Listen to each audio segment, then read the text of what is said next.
সকালে জলখাবারে ঝটপট এভাবে একবার ছাতুর পরোটা তৈরি করে দেখুন। পরোটা তো অনেকভাবে বানিয়ে খেয়েছেন, তবে এভাবে একবার এই ছাতুর পরোটা তৈরি করে দেখুন, অন্য পরোটা দেখবেন খেতে ইচ্ছে হবে না। যেমন হেলদি তেমন টেস্টি এই পরোটা, এতই স্বাদ দেখবেন সাথে খাওয়ার জন্য কিছুই লাগবে না। নমস্কার বন্ধুরা, নতুন একটা পর্ব দেখার জন্য আপনাদের সকলকে স্বাগত জানাই। আজকে বানিয়ে দেখাবো ছাতুর পরোটা। রোজ রোজ একই রকমের জলখাবার বাদ দিয়ে এভাবে একদিন ছাতুর পরোটা তৈরি করে দেখুন, খেতে এত ভালো লাগবে দেখবেন রোজ বানিয়ে খেতে ইচ্ছা হবে। একদমই সহজ তৈরি করার, খেতেও ভীষণ ভালো লাগে। তো চলুন, আশা করছি রেসিপিটি অনেক ভালো লাগবে। ছাতুর পরোটা তৈরি করার জন্য সবার প্রথমে একটা ডো মেখে নেব। তো এখানে একটা বাটি নিয়েছি, বাটির মধ্যে নিয়ে নিচ্ছি 2 কাপ মতন ময়দা। চাইলে আপনারা এখানে ময়দার পরিবর্তে আটা দিয়েও কিন্তু এই পরোটা তৈরি করতে পারেন। দিয়ে দিচ্ছি সামান্য একটু কালো জিরে, আর দিয়ে দিচ্ছি একটু জোয়ান। এবারে দিয়ে দিচ্ছি সামান্য একটু লবণ। এবারে শুকনো উপকরণগুলো একটু ভালো করে মিশিয়ে নেব। খুব ভালো করে আমি এখানে নেড়ে চেড়ে মিশিয়ে নিয়েছি। মাঝখান দিয়ে এবার একটু জায়গা করে নিচ্ছি।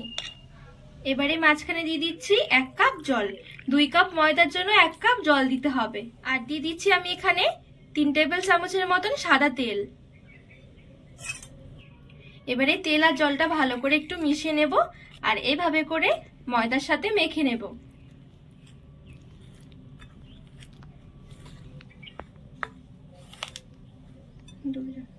ভালো করে যখন মেশানো হয়ে যাবে, আমি এবারে হাত দিয়ে একটু ভালো করে মেখে একটা ডো বানিয়ে নেব।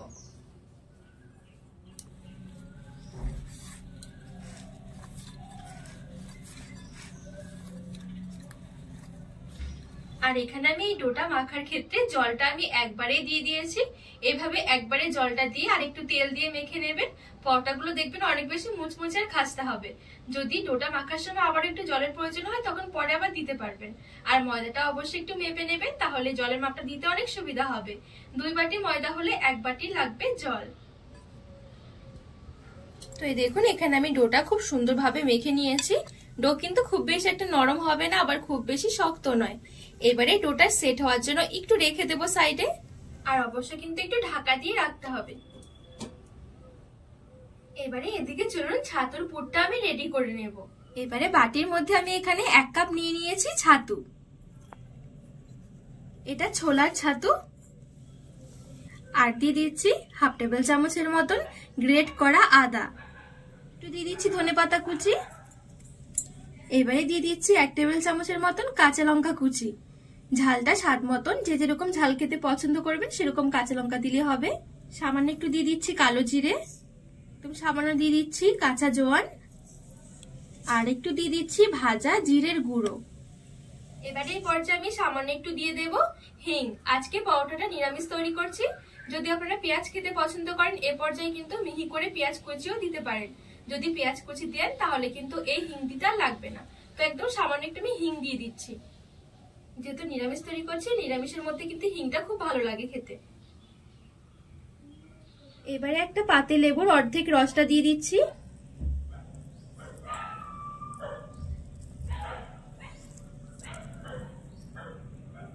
সব শেষে দিয়ে দিচ্ছি 1 টেবিল চামচের মতন সর্ষের তেল। এখানে সর্ষের তেলটাই দিতে হবে, তাহলে খেতে বেশি ভালো লাগবে। এবার একটু ভালো করে মিশিয়ে নেব, আর স্বাদ মতো একটু দিয়ে দিচ্ছি লবণ, আর একটু মিষ্টি দিয়ে দিচ্ছি। ভালো করে মিশিয়ে নেব, আর ওপর থেকে একটু একটু করে আমি জল দেব। জলটা দিয়ে মেখে নেব।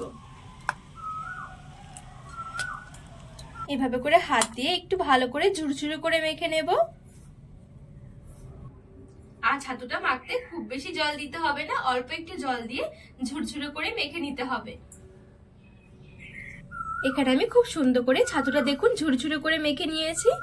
ছাতুটা মাখা হয়ে গেলে দেখবেন এরকম ঝুরঝুরে মনে হবে, কিন্তু এরকম চাপ দিলে দেখবেন জড়ো হয়ে যাবে। ঠিক এভাবে করে কিন্তু মেখে নিতে হবে। তো এদিকে আমার ছাতুর পুরটাও রেডি হয়ে গেছে।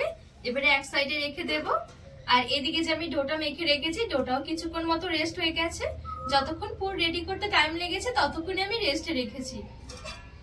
এবারে হাত দিয়ে আরেকটু ভালো করে ডোটা আমি মেখে নেব।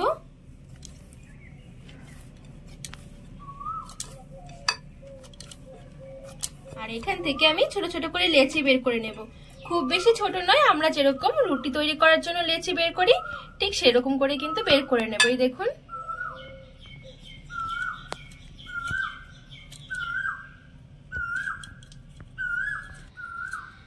তো এখানে আমি সমান ভাগ করে খুব সুন্দর করে লেচিগুলো বের করে নিয়েছি। এবারে লেচির মধ্যে ছাতুর পুরটা ভরে নেব। তো এখানে একটা লেচি নিয়ে নিয়েছি আর এরকম করে প্রথমে একটু চ্যাপটা করে নিচ্ছি। তো দেখুন এখানে একটু চ্যাপটা করে একটা বাটির মতন তৈরি করে নিয়েছি। এখান থেকে আমি অল্প করে নিয়ে নিচ্ছি ছাতুর পুর। এবারে মাঝখানে নিয়ে নিচ্ছি। এবারে ভালো করে মুখটা আমি বন্ধ করে দেব।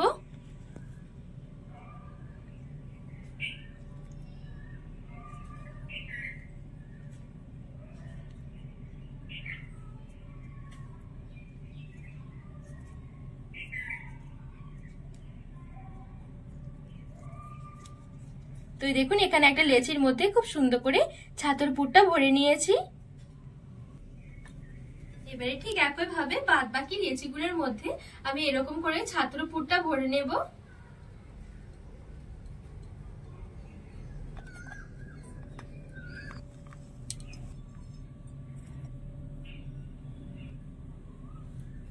তো এই দেখুন পরোটার জন্য সবগুলো লেচি খুব সুন্দরভাবে আমি রেডি করে নিয়েছি। এবারে চাটুর মধ্যে রেখে আমি পরোটাগুলো বেলে নেব। আর পরোটা ভাজার জন্য এখানে একটা ফ্রাইং প্যান বসিয়ে দিয়েছি গ্যাস ধরিয়ে, একদম হালকা আছে। একদম হালকা হাতে বেলে নিতে হবে।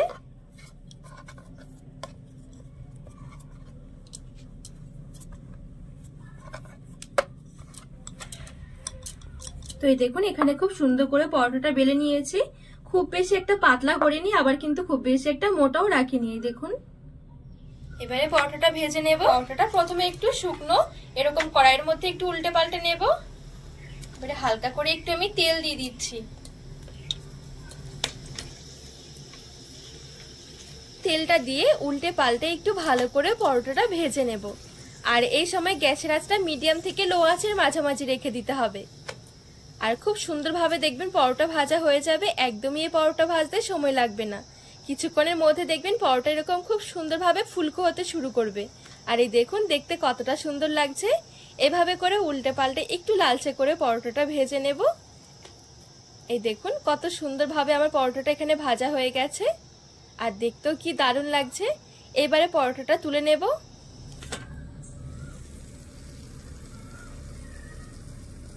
তো বাদ বাকি পরোটাগুলো ঠিক আমি একইভাবে বেলে বেলে তারপরে ভেজে নেব।